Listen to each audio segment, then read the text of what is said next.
안녕하십니까. 저는 루카스 바이오 대표이사 조석구입니다.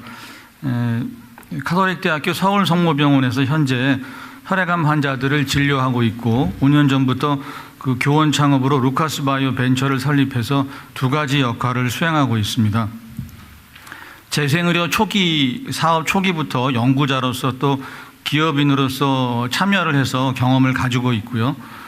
최근에 중증 코로나19 폐렴 환자의 혈액으로부터 면역 T세포 치료제를 개발해서 폐렴을 완치시킨 그런 세계 최초의 경험을 저희가 미국 감염병 학회지에 보고를 해서 논문이 발표된 바도 있고 현재 첨단 재생의료 치료제 승인 신청을 하고 심사를 기다리고 있습니다. 그래서 말씀드렸듯이 재생의료 연구의 시작부터 치료제 승인 전주기 과정을 경험하면서 느낀 점들을 대통령님께 두 가지를 좀 건의를 드리겠습니다. 첫째는 치료제 승인 제도를 보다 개방적이고 유연하게 운영해 주실 것을 건의드립니다. 사실 2025년 2월에 개정된 첨단 재생의료법은 치료제 승인 기준이 이렇게 중대 희귀질환은 가능하지만 난치질환과 일반 질환의 구별이 모호하고 일반 질환은 대상이 안 되는 것으로 이해되고 있습니다. 치료제 승인이라는 게 재생의료 치료 활성화에 가장 강력한 동기 유발 요인이라고 생각합니다. 재생의료 연구를 통해서 유효성과 안전성이 입증된 경우라면 법령이 정한 어떤 질환 영역의 구분 없이 치료제로 승인이 되는 것이 좋겠습니다. 또 이를 통해서 의생명 산업의 혁신 생태계 조성을 하고 환자의 치료 선택 범위를 확대하는 데 크게 기여할 것으로 생각합니다. 두 번째 건의드릴 내용은 앞에서 말씀드린 것과 유사한 내용인데 심의위원회의 전문성 강화입니다. 이 부분이 규제가 아닌 규제입니다. 재생의료 치료 활성화를 위해서는 연구를 많이 해야 되는데 도전적인 연구를 활발하게 수행하기 위해서는 질환 영역이 다양한 재생의료 분야를 충분히 이해하는 전문 인력이 필요합니다. 그래서 이 전문 심의위원회에서 연구도 승인해주고 치료제도 승인해주기 때문에 결국 심의위원회의 권한이 굉장히 막강하다고 볼 수가 있습니다. 그래서 이 심의위원회가 전문화되지 않을 경우에는 규제가 아닌 규제로 작동을 할 수가 있다는 것을 말씀드립니다. 사례를 드리면은 임상 연구에 대한 심의를 받아보면서 느끼는 거지만 보완 요청이나 거절 사유를 받아보면 이게 전문가의 견해라고 보기가 어렵다 하는 것들이 종종 있습니다. 심의위원들이 충분한 시간과 노력을 기울여서 검토를 했는지 또는 심사 분야의 전문성이 부족해서 기인한 것은 아닌가 하는 그런 조금 추측이 듭니다. 네. 그래서 아마 이 첨단 재생의료 치료 활성화라는 이런 것은 정말 좋은 제도라고 생각을 하고 제가 말씀드렸듯이 이런 이제 연구자로서 또 벤처 기업인으로서 활동을 하면서 하여튼 이 두 가지가 가장 중요할 것 같아서 건의를 드려보겠습니다. 일단 쉬운 얘기부터. 심의 전문성이 부족하면은 전문성 넘는 사람이 전문 영역을 심사를 하면 그게 말이 되나요? 그런 경우가 있나 보죠? 진짜로?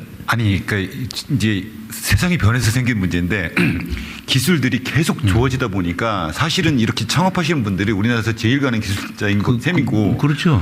그 주변에 있다 보니까 이게 적절하게 일단 알겠습니다.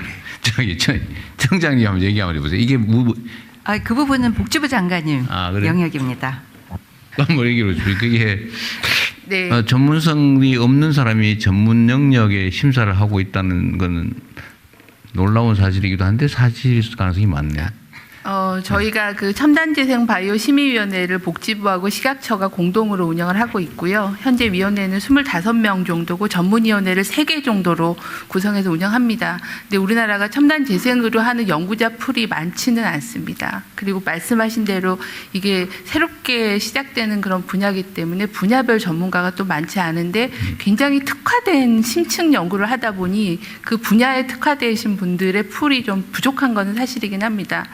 그리고 이 위원회가 가동된 지가 그렇게 기한이 길지 않아서 그런 노하우나 사례 같은 것들이 많이 쌓여 있지는 않아서 기존에 했던 그런 위원회 심의 안건이나 내용들을 좀 분석해서 위원회의 심의 기준, 승인 기준을 좀 보완하고 위원회를 보충하는 것은 필요합니다. 그게 그런 거겠죠. 어디 좀 밀림의 길을 없던 길을 누군가 하나 냈는데 이게 길로서 합당하냐? 네, 맞습니다. 근데 검증하는 거는 꼭 길을 내는 실력까지는 없어도 되긴 해요, 그죠? 네. 어쨌든 그건 전문성은 좀 보강하자는 얘기는 맞는 지적인 것 네, 같고. 그리고 아까 조석구 대표께서 말씀해 주신 것 중에 이제 저희가 예전에는 임상 연구 트랙만 있었는데 올해 2월부터는 치료라는 트랙을 하나 새로 만들었습니다. 그러니까 임상 연구에서 안전성 유효성이 입증된 거는 바로 환자에게 치료할 수 있게 하는 치료 단계를 심의하는 절차를 만들어서 원래 없던 현재- 걸 만든 거예요? 네, 올해 2월부터 법이 시행이 돼서 아직은 한 6개월 정도 된. 저는 그 말이 약간 이해가 안 되는데, 뭔 말인지 이해를 못 하겠던데. 그러니까 임상 연구는 제한된. 아니, 제가 네. 이해를 못 하겠는 건 뭐냐면, 치료제를 승인을 하는데, 승인을 받아야 되는데, 치료제를 하려면, 희귀난치성 질환에 대한 치료제만 승인을 해준다. 그 말이, 그렇게 말씀하신 것 같아요. 네, 네. 근데 그거는 저는 명확하게 그 말이 이해가 안 돼요. 그 보충 그러면 설명 드리면은 희귀난치성을 질환을 치료하는 게 아닌 일반 질환을 치료하는 치료제는 승인을 안 해준다? 그러니까 현재는 임상 연구는 모든 걸 다 할 수 있게 되어 네. 있는데 환자에게 돈 받고 치료하는 거는 조금 더 제한을 둬서 중대 질환이거나 희귀 질환이거나 난치 질환인 경우로 한정이 되어 있긴 합니다. 그럼 일반 질환에 대한 치료제는 승인 안 해준다 그 네, 말이에요? 말씀하신 대로 난치 질환이 되게 모호한 기준이기 아니 내 말은 때문에 기본 개념을 이해를 못 하겠다고요. 희귀 난치 질환이 아닌 질환을 치료하는 거는 승인을 안 해준다는 거예요? 안 받아도 된다는 거예요? 치료 제도 안의 범위에는 이제 난치 질환으로까지만 규정이 되어 있는 치료란 상황입니다. 난치를 돈 받고 치료하려면은 어느 정도 일반 질환을 치료하는 거는 그러면 뭐 승인 받아야 되는 거예요? 안 받아야 네, 되는 거예요? 이제 내가 일반 전문가가 아니잖아요. 이 말을 이해를 못 하겠다고요. 네. 그 대부분의 많은 만성 질환들이 난치성이거든요. 네. 그래서 난치 질환의 범위가 불명확해서 연구자들이 좀 불명확할 수 있으니 그 난치 질환의 범위나 이런 걸 좀 더 명확하게 아니 그 가이드라인을 이전 단계로 만들겠다. 내가 이해를 못 하겠다니까요. 대통령님 제가 한번 네. 말씀드리겠습니다. 사례를 한번 말씀드려 보겠습니다. 암 환자가 폐렴에 걸렸을 때 폐렴이라는 거는 그렇게 난치 질환이 아닌 것으로 판단할 수가 있습니다. 그 폐렴 치료제 근데 있잖아요. 암 환자가 폐렴에 걸리게 되면 일반 환자보다 낫지를 않습니다. 그리고 고가 약을 많이 써야 되고 장기간 써야 되다 보니까 이게 어떤 질환이 난치 질환이고 어떤 질환이 일반 질환인지를 그냥 이렇게 법률의 어떤 자구처럼 구분한다는 게 상당히 어렵다라는 그런 말씀을 아니 그러니까 그 말은 이해하겠는데 네, 그 그래서 말 이해하겠는데 치료제로 승인하는 문제가 난치 질환에 대한 것만 승인을 받는다는 거예요? 아니면 뭐 필요가 없다는 거예요? 뭔 말이에요? 희귀, 중대, 난치 세 가지로 되어 있습니다. 그런데 그거 어떻게 한다고? 근데 이제 중대나 희귀는 리스트가 좀 명확한데 난치 질환 아니 그 말은 이해를 하겠다니까요. 네, 뭔가 보충 설명해 주실 분이 지금 손을 들고 네. 계신 것 같습니다. 네. 그래요. 이화여자대학교 의과대학 정성철 교수님입니다. 제가 지금 말씀하신 그 첨단 재생의료 심의위원회 부위원장으로 하고 있는데 지금 전문성이 부족한 위원 중에 한 명으로 이렇게 처음에 바로 찍힌 것 같습니다. 근데 약간의 그런 치료제와 치료제도에 대한 약간의 혼선이 있는데요. 지금 말씀하신 그런 일반 환자를 대상으로 한 치료제의 승인은 식약처를 통해서 이루어집니다. 네. 그런데 첨단 재생의료에서 있는 치료는 아직 그 식약처에서 승인받지 않은 치료제에 대해서 우선적으로 적용하는 것을 의미하는 것입니다. 예외제도 네네. 그래서 일본에서 왜 일본에 가서 그렇게 해외 원정 의료가 많으냐, 이제 그거를 대응하기 위해서 빠른 속도로 지금 현재 개발 중인 것들도 환자에게 적용하자. 그래서 일단 승인되지 않은 것을 먼저 환자에게 적용하기 위해서 희귀 난치를 먼저 적용하겠다. 이 이제 말씀이 이해했습니다. 있습니다. 그러니까 일반인에게 광범위하게 적용하는 거는 당연히 기존 제도가 있는데 일반인들에게 광범위하게 쓰기 전 단계 임상 시험은 끝나고 일반 치료를 하기 그 전 단계 시험 치료 그러니까 쉽게 표현하면 네. 시험 치료제로 승인하는 거는 희귀 난치 질환에 대한 치료제에 한한다 그 말인 모양이군요. 네네. 현재 법률이 그렇습니다. 이제 이해했습니다. 네네. 네. 이 대통령이 아는 게 없어가지고. 제가 그런데 그 범위를 좀 넓혀달라 그 얘기군요. 네. 제가 그럼 이어 나가겠습니다. 질문이 있으시면 이해 네, 주십시오. 그래서 이제 저도 준비했던 걸 그냥 이어나가면 네. 저도 이제 대학에서 연구하면서 줄기세포를 이용한 세포 치료제 이제 개발해서 이제 벤처 기업에 기술 이전도 하고 같이 치료제로 개발하는 현재 임상시험 단계 중에 있습니다. 그러면서 첨단 재생의료 심의위원회하고 또 세포 유전자 분야의 전문위원회 위원장을 맡아서 하다 보니까 이번에 치료제도가 2월부터 사실 아까 말씀드린 지금 이제 빨리 환자에게 적용하자는 그런 측면들이 있어서 2월부터 됐는데 현재 2건이 사실은 심의 신청이 되었고 그중에 승인된 건 아직은 없습니다. 치료에 대해서는. 근데 이제 치료를 하기 위해서 저희가 전제 조건이 뭐냐면 이 치료를 환자에게 하기 전에 이 치료가 안전한가 그리고 환자에게 했을 때 효과가 있는가 두 개가 증명이 돼야 되는데 이 두 가지를 증명하기 위한 현재 기본적인 게 임상 연구입니다. 임상 연구를 통해서 이게 안전하다.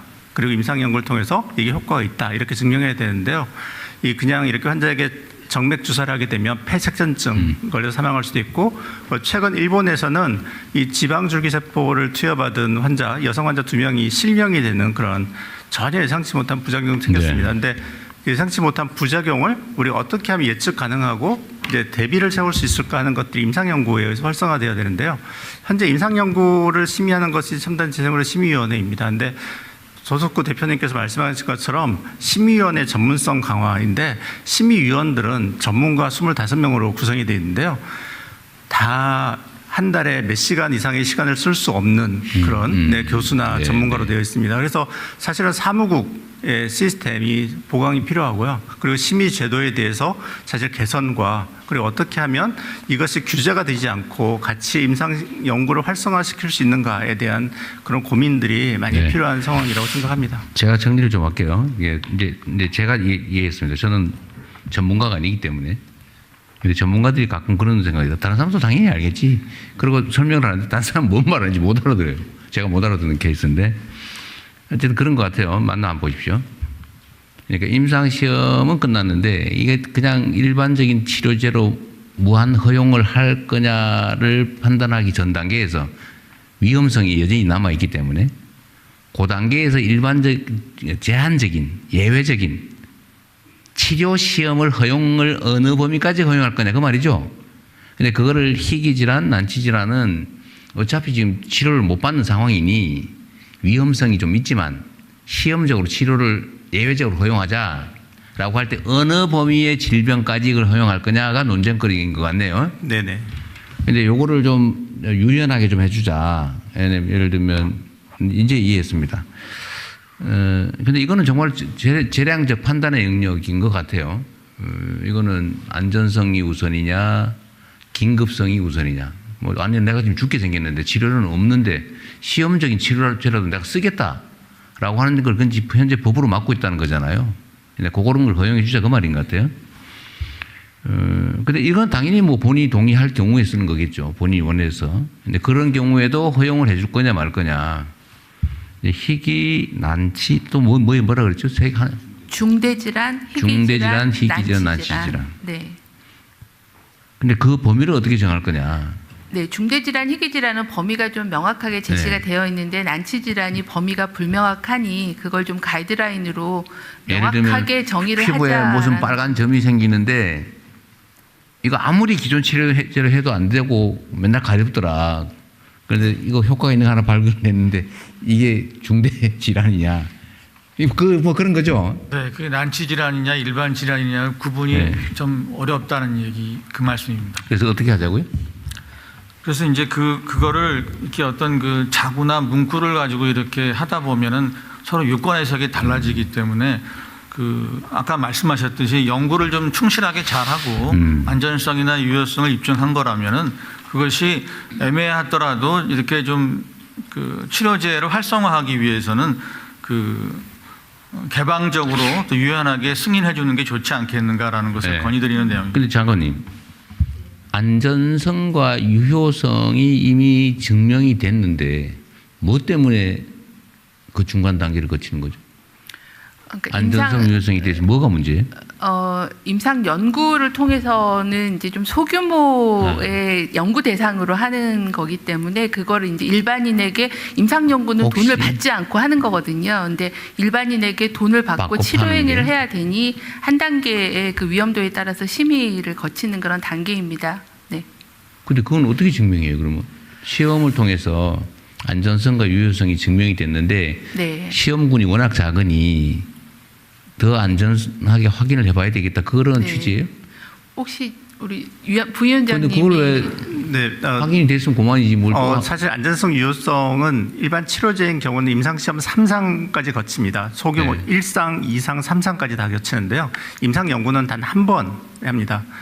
단 한 번 임상시험과 상관없이 단 한 번에 희귀 난치 뭐 이거에 대해서는 네네 그냥 이렇게 연구 계획서를 써서 심의원의 승인을 한 받으면 번밖에 안 했으니까. 네 그걸 하기 때문에 네 거기 근데 이제 그거라도 해서 일단은 확인이 되면 먼저 환자한테 쓰자.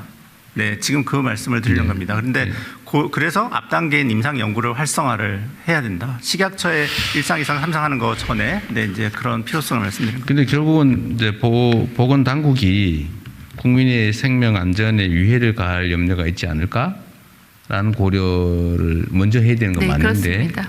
또 한편으로 보면 가만 놔두면 위험에 처하잖아요. 중대 질환, 네, 네. 희귀 난치 이러면 좀 전향적으로 판단할 필요는 있어 보이는데요. 뭐 길이 없잖아요. 다만 그 길은 이미 열려 있는데 네. 어디까지 허용할 거냐를 좀 네, 네. 유연하게 네. 해달라. 네. 그, 지금 그 임상 연구에서 안전성 유효성 결과가 나오면 이제 치료 트랙으로 갈 수 네. 있는지를 심의하는 거니까요. 현재 임상 연구를 한 50건 정도 네. 하고 있어서 이 중에 일부가 아마 치료제로 갈 수 뭐 있을 것 결국 같습니다. 케이스 바이 케이스로 판단할 수밖에 없겠네요. 네, 그렇습니다. 좀 더 유연하게 너무 경직적이지 네. 않도록 행정 편의적이 되지 않도록 할 필요는 있겠습니다. 네. 첫 번째 주제와 관련해서 그 하고 싶으신 말씀들이 네. 굉장히 많으신 것 같은데 끝으로 좀 간략하게 한 분만 더 듣고 가겠습니다. 네. 네, 안녕하세요. 저는 인천 소재 인하대병원 정형외과에서 무릎 관절 진료를 담당하고 있는 류동진입니다. 제가 앞에서 말씀드렸던 치료 계획을 제출했다가 부적합받은 연구 담당자입니다. 저는 자가지방 유래 줄기세포를 이용한 무릎 관절 안에 주사 치료를 일본에서도 많이 하고 있는데 국내 환자들한테서도 좀 적용할 수 있게 이미 일본에는 하고 있는데 네, 맞습니다. 우리나라 허용을 그래서- 안 하고 있어요. 네, 그래서 저는 중형 임상 연구를 했었고 최근에 치료 계획까지 제출을 했었습니다.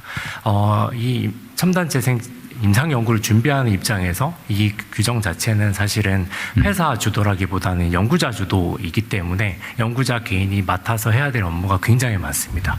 그 중에서 중형 위원 같은 경우는 연구 가이드라인에 같은 방식으로 제출했었던 임상 연구 결과가 있으면 전임상 연구는 면제할 수 있다라는 규정이 있는데 어떤 정도의 연구 정도인지 어느 같은 연구의 양이 필요한지 명확한 규정이 없습니다. 그렇게 됐기 때문에 전임상 연구 결과를 요청받는 경우가 되게 많은데 연구자 주도로 전임상 연구를 할 때 대부분